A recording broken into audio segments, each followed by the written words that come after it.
Hello friend, સુધાસ food and મોરમાં તમારું સ્વાગત છે। આજે આપણે મેંગો સ્ક્વોશ બનાવીશું।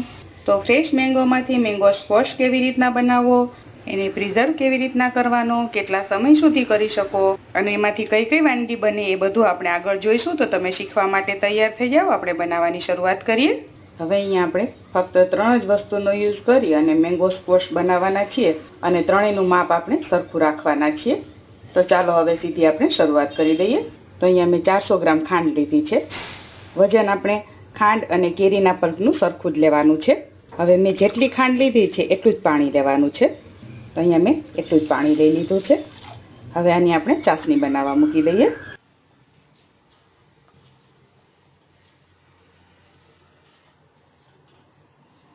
હવે આપણે ખાંડ ઓગળે ત્યાં સુધી આવી રીતના હલાવીશું, એટલે ખાંડ ઝડપથી ઓગળી જાય। નહીં તો પાણી ઉકળવા માંડશે અને ખાંડ નહીં ઓગળે તો ચાસણી આમ આવી જશે ને આમ ખાંડના ક્રિસ્ટલ રહી જશે।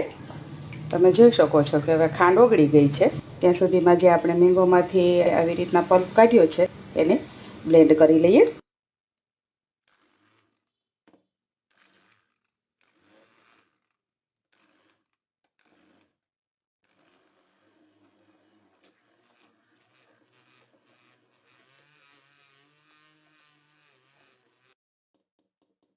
તમે બ્લેન્ડરમાં પણ બ્લેન્ડ કરી શકો અને મિક્સરમાં પણ કરી શકો।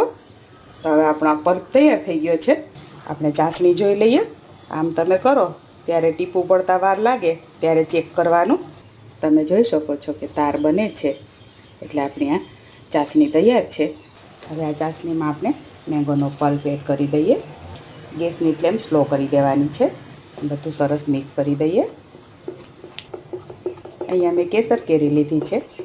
તમે હાફૂસ કે બીજી ગમે તે કેરી યુઝ કરતા હોય એ લેવાની। અને કેસરમાં કલર સરસ આવે છે અને એની ફ્લેવર પણ સરસ હોય છે, એટલે હું અહીંયા કેસરનો યુઝ કરું છું। આ સરસ મિક્સ થઈ ગયું છે। આપણે સ્લો ફ્લેમ ઉપર 3 થી 4 મિનિટ થવા દઈએ। હવે આપણે 1/2 ટીસ્પૂન સાઇટ્રિક એસિડ એડ કરીશું।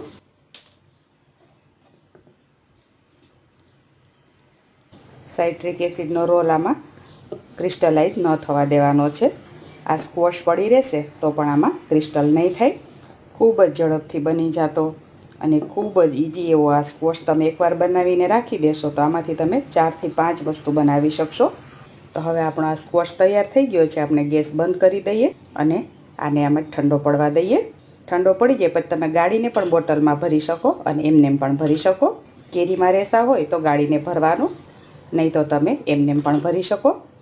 આ સ્ક્વોશને તમે 3 થી 4 મહિના સુધી ફ્રીજમાં રાખી શકશો। અને જો તમારે લીંબુના ફૂલ ન એડ કરવા હોય તો તમે 3 ચમચી લીંબુનો રસ પણ એડ કરી શકો।